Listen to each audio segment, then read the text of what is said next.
اللهم إني أسألك علما نافعا.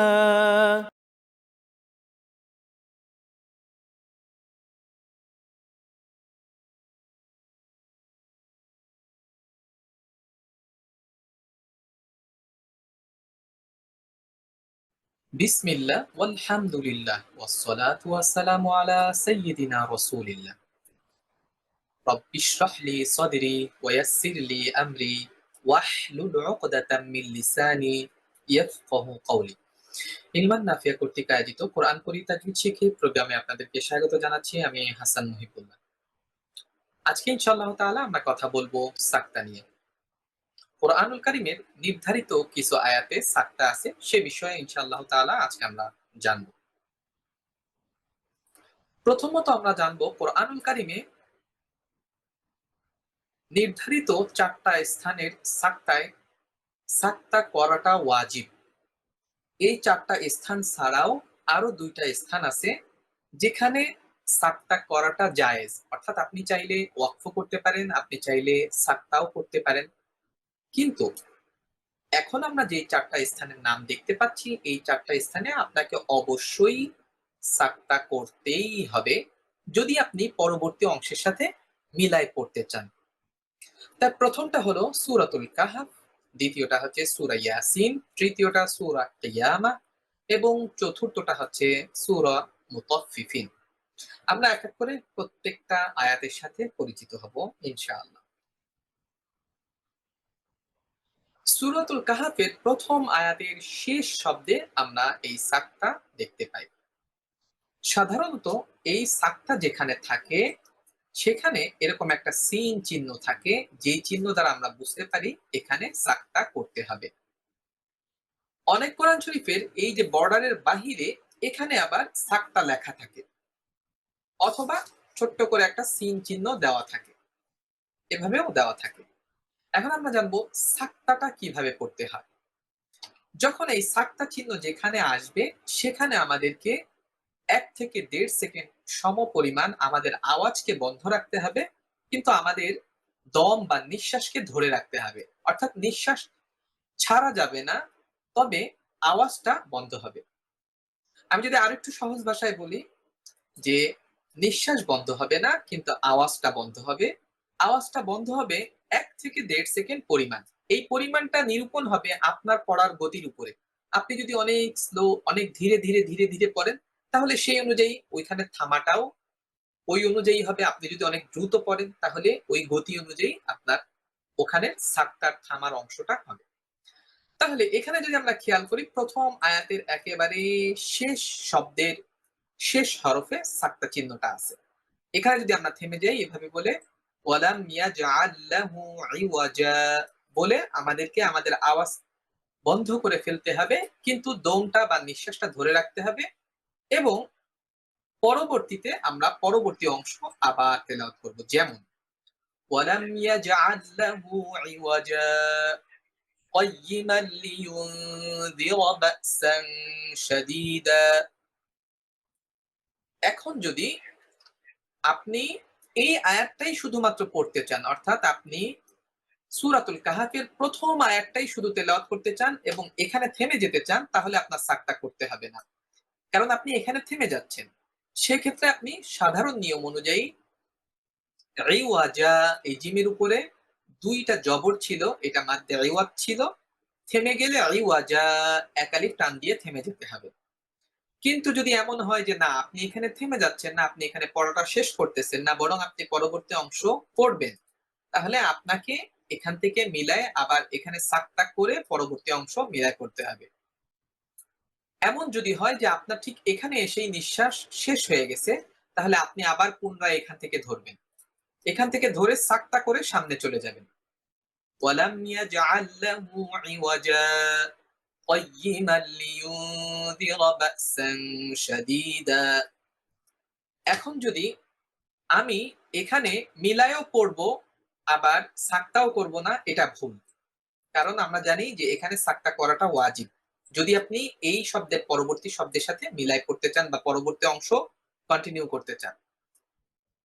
এখন যেই ভুলগুলা হয় সেটা কি, অনেক সময় আমরা এভাবে পড়ি ওয়ালাম ইয়াজআল লাহু ইওয়াজা কাইয়িমান লিইউনদিরা, এরকম করে পড়ে যাই। অর্থাৎ আমরা সাকতাও করি না, আবার পরবর্তী অংশ মিলাই পড়ি। আবার অনেকে এরকম পড়ে ওয়ালাম ইয়াজআল লাহু ইওয়াজান কাইয়িমাল, এটাও ভুল। অনেক সময় অনেকে সাকতা করার সময় এখানে ইওয়াজান বলে থেমে যান, এটাও ভুল। ওয়ালাম ইয়াজআল লাহু ইওয়াজান কাইয়িমা, এটাও ভুল। তাহলে আমাদেরকে থামতে হবে, এক আলিফ টান দিয়ে এবং সাকতা করতে হবে যদি আমি পরবর্তী অংশ মিলাই পড়ি। যেরকম ওয়ালাম ইয়াজআল লাহু ইওয়াজা কাইয়িমান লিইউনদিরা বা'সান শাদীদা। আমরা পরবর্তী আয়াতে যাই। পরবর্তী আয়াত হচ্ছে সূরাত ইয়াসিনের 52 নম্বর আয়াত, যেটা অনেকেই পড়ে থাকেন। সেটা কি? ক্বালু ইয়া ওয়াইলানা মান বা'সানা মিন মারকাদিনা হাদা, এখানে আপনাকে সাকতা করতে হবে, এইজন্য সিন চিহ্ন। আপনি যদি এখানে শুধু এতটুক আয়াত মুখস্থ করার জন্য হোক বা কোনো আমলের জন্য হোক বা শুধুমাত্র এতটুক আয়াত পড়ে এখানে থেমে যান, পরবর্তী অংশ না মিলাতে চান, তাহলে আপনি স্বাভাবিক নিয়মে থেমে যাবেন। সেটা কেমন? ক্বালু ইয়া ওয়াইলানা মান বা'সানা মিন মারকাদিনা, এভাবে করে আপনি থেমে যাবেন এক আলিফ টান দিয়ে সাধারণ নিয়ম অনুযায়ী। এখন আসেন, তাহলে এখানে যে একটা কিলি চিহ্ন আছে এবং এর আগের আয়াতে আমরা দেখলাম যে একটা আয়াত চিহ্ন আছে স্যার, তাহলে এটা কি হবে? এটা কিন্তু উত্তর আমরা দিয়ে দিছি যে আপনি যদি এখানে স্বাভাবিকভাবে থেমে যান, আপনার যদি এরকম নিয়ত থাকে যে আমি এটার পরে পড়বো না, তাহলে আয়াত শেষ হয়ে গেছে, সেই অনুযায়ী আপনি এখানে থেমে যাবেন। থামার নিয়ম অনুযায়ী আপনি এখানে থামবেন। কিন্তু আপনি যদি পরবর্তী অংশ মিলাই পড়তে চান, তখন আপনাকে অবশ্যই সাকতা করে পড়তে হবে, আর এখানে সাকতা করাটা ওয়াজিব। আমরা তৃতীয় অংশে যাব, সেটা হচ্ছে সূরাতুল কিয়ামার ২৭ নম্বর আয়াত। এখানে কিন্তু আয়াতের শেষে না, বরং আয়াতের মাঝে। সেক্ষেত্রে আপনার কিন্তু আয়াতের মাঝে থেমে যাওয়ার কোনোই অপশন নাই। তখন আপনাকে পড়তে হবে ওয়াকিলা মান রাক, ওয়াকিলা মান রাক। চতুর্থ হচ্ছে সূরাতুল মুতাফফিফিনের ১৪ নম্বর আয়াত। কাল্লা বাল রানা, কাল্লা বাল রানা আলা কুলুবিহিম মা কানু ইয়াকসিবুন। এই ৪ টা আয়াত ছিল আমাদের, যেখানে সাকতা করা ওয়াজিব। আমরা আবার বলতেছি কোথায় কোথায় ছিল। সূরাতুল কাহাফের প্রথম আয়াতের শেষ অংশে, সূরা ইয়াসিনের ৫২ নম্বর আয়াত, সূরা কিয়ামার ২৭ এবং সূরাতুল মুতাফফিফিনের ১৪ নম্বর আয়াতে যেই সাকতাগুলো আছে, এখানে সাকতা করা ওয়াজিব।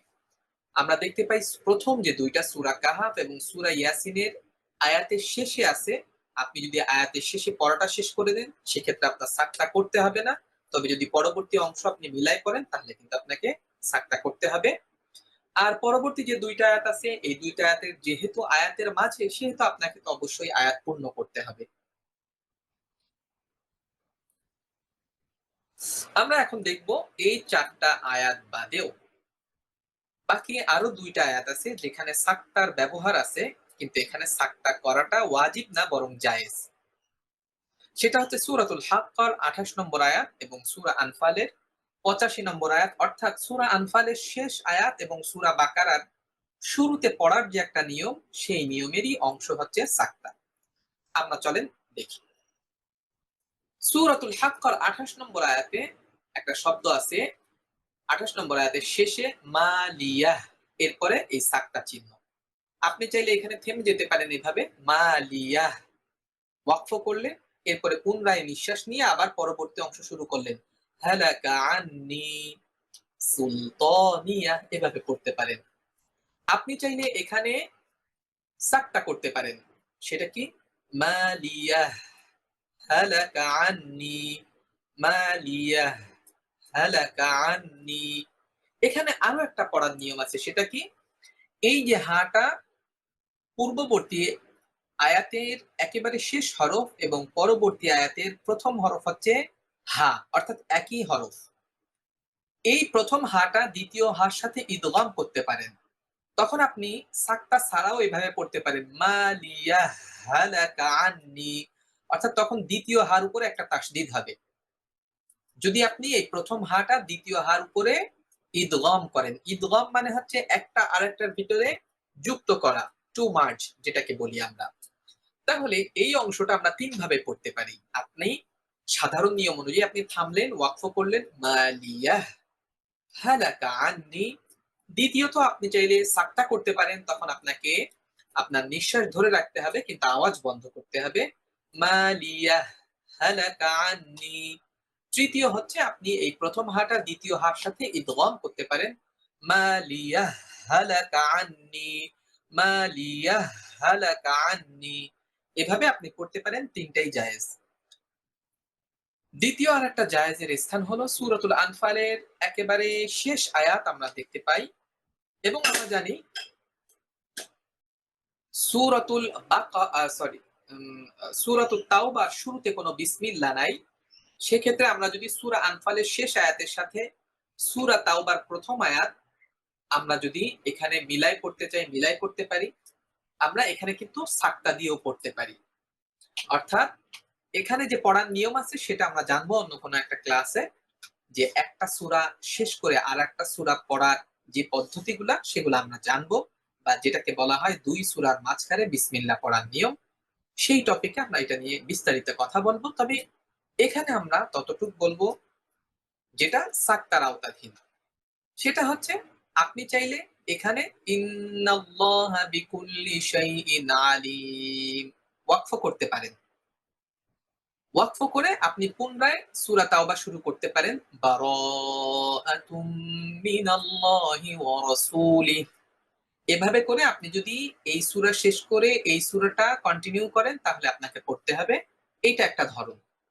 দ্বিতীয় আর একটা ধরন হচ্ছে আপনি সাক্তা করতে পারেন, সেটা কি ইন্নাল্লাহা বিকুল্লি শাইইন আলিম, বারাআতুম মিনাল্লাহি ওয়া রাসূলিহি।